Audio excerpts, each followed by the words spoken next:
कश्मीर के बड़गाम असेंबली में जो बाई इलेक्शन हो रहा है, यहाँ बीजेपी को ज़बरदस्त सपोर्ट मिल रहा है। बीजेपी के कैंडिडेट आगा मोहसिन साहब, जो कि यहाँ की आवाम के लखते जिगर हैं, हुब्बुल वतनी के जज्बे से और खिदमत खलक के जज्बे से काम करने वाले होनहार नौजवान हैं। और मुझे यकीन है कि जिस तरह हमारे मुल्क के प्राइम मिनिस्टर मोदी साहब और होम मिनिस्टर अमित शाह साहब ने जम्मू कश्मीर की बेहतरी के लिए काम किया है, वादी कश्मीर की बेहतरी के लिए, यहाँ अमन शांति और खुशहाली के लिए काम किया है, यकीनन बड़गाम के लोग बीजेपी को सपोर्ट करेंगे। मैं देख रहा हूँ कि यहाँ हजारों की तादाद में नौजवान घरों से निकले हैं बीजेपी के झंडे लेकर, और आगा मोहसिन साहब के साथ मुझे पूरा यकीन है कि आगा मोहसिन साहब ज़बरदस्त अंदाज में जो है इन इलेक्शंस में उनकी शानदार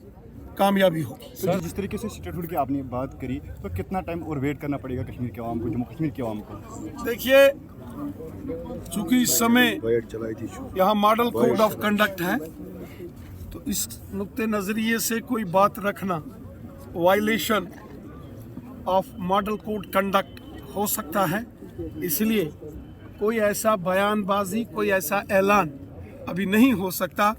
जिसका असर सीधा इलेक्शंस पर। सर, लास्ट सवाल, जिस तरीके से आपने कहा कि एनसी जो है अपने लीडर्स की अभी जो है अहमियत नहीं समझ रहे हैं, उनकी रिस्पेक्ट नहीं कर रहे हैं, तो आम जनता की कैसे करेंगे? और नेशनल कॉन्फ्रेंस के एक वजीर ने, एक मिनिस्टर ने आगा सईद रहुल्ला साहब की बहुत तौहीन की है। जब नेशनल कॉन्फ्रेंस के एक मिनिस्टर को पूछा गया आगा रहुल्ला मेहंदी साहब के नुक्ते नज़र से, तो उन्होंने आगे से जवाब दिया, कौन आगा, कैसा आगा? और वो शख्स जो यहाँ 3 बार एमएलए रहे,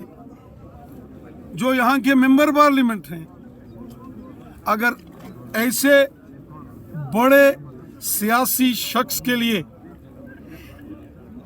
हुकूमत का कोई मिनिस्टर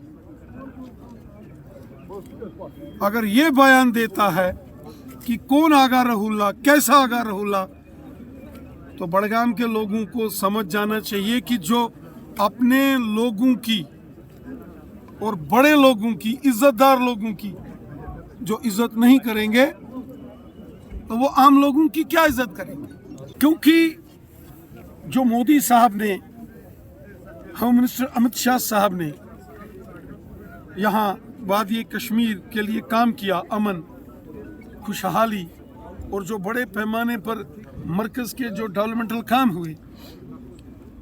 जो आम लोगों के लिए, गरीब लोगों के लिए स्कीम मोदी साहब ने चलाई है, यकीनन लोगों को उसका फ़ायदा हुआ है और लोग